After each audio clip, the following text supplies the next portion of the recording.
Ladies and gentlemen, welcome to the clinic. Now I'm gonna show the best house for rent in New Remera, near Amount Stadium. Now ikaze mwese kuri Clinic Rwanda Real Estate, aho ngiye kubereka inzu nziza ikodeshwa hano i Remera yegeranye na Amount Stadium. Iyi nzu wakodesha ukaba wayikoreramo uburyo bujyanye nk'akabari. Ni nziza cyane y'akabari rwose. Most welcome. This is the house. So, iyi niyo sare nini sare cyangwa se sare rusange aho abantu bose bakorera. Urabona ni hangari cyane rwose, ni hangari hafite view nziza berekera hejuru igisenge cyabo, bafite view nziza, bafite fan, urabona ni ahantu hafite uburyohe bwose muri rusange. So urabona ni ahantu haryoshye cyane, ni view nziza, urabona ari isanzwe, ni hangari, hari intebe. Noneho reka tubatembereze, mumaze mbatembereza, ubu tugeze muri stock. Iyi ni stock washyiramo ibinyobwa kuko iyi nzu yagenewe gukorerwamo nk'akabari. Iyi ni stock rwose urabona ko ni ngari, washyiramo ibinyobwa, washyiramo n'ibindi byose, wanahagera ofisi cyangwa se ukahashyiramo nka lounge. So urabona ahantu hameze neza, bikomeze. Iyi ni izina cyangwa se igikoni, iki ni igikoni cyayo aho bashobora kokereza cyangwa se urabona ibintu byose birimo bitarimo. So urabona n'izi ni stock de cuisine n'ahandi cuisine dukomeza cuisine dukomeje kugenda tureba n'ubundi. Hano urabona cyangwa wabika utuntu ibikoresho byo mu gikoni. So guys, see the view. Amatara yaraka.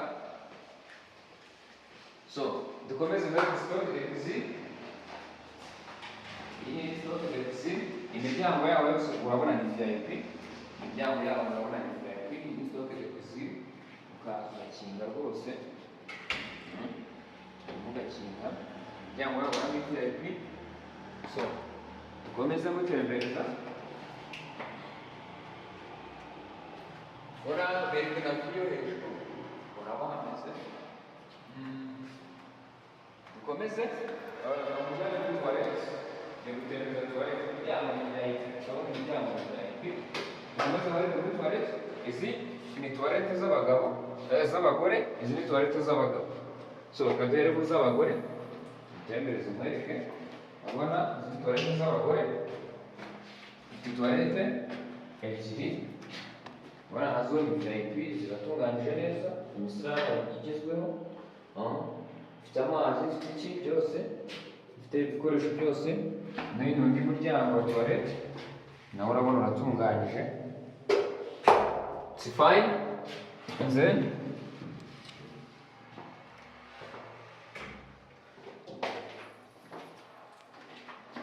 we go to the men's toilet. Toilette z'abagabo.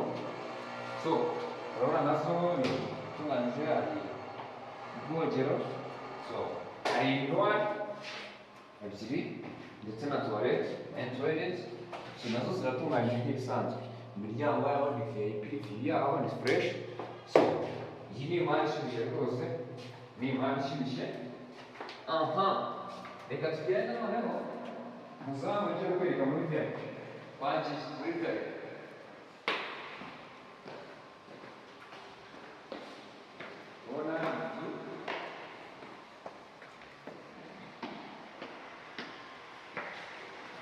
Yes, welcome again. You see?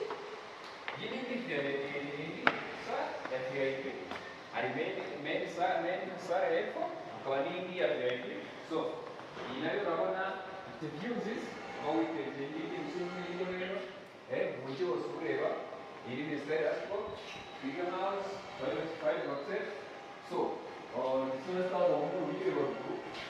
yawe biberemo hano rwose urabona naho ni VIP. Bereke video hejuru.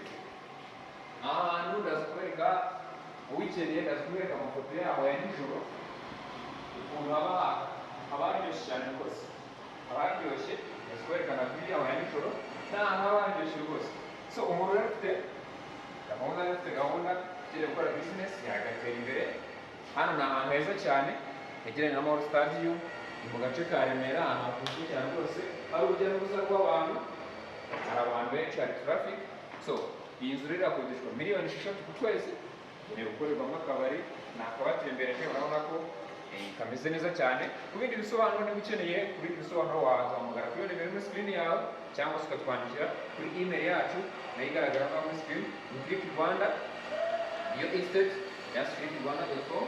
ku bantu bashaka ibibanza, inzu, kugura no gukodesha, musure urubuga rwacu ni click-rwanda.com nk'uko byanditse aho ngaho muri screen, kugira ngo tubashe kugira niba ufite n'umutungo waba ufite inzu yo kugurisha, iyo gukodesha, cyangwa se undi mutungo wawe ubishaka ari wowe nyirayo cyangwa se ubishaka, Click Rwanda tugane, turi abahuza beza, dutanga serivisi nziza cyane rwose, kugura, kugurisha, gukodesha ndetse no kwamamaza, ndetse tuzana umukozi n'umukoresha. So ku bindi bisobanuro rero mwazahamagara kuri izo nimero zo muri screen.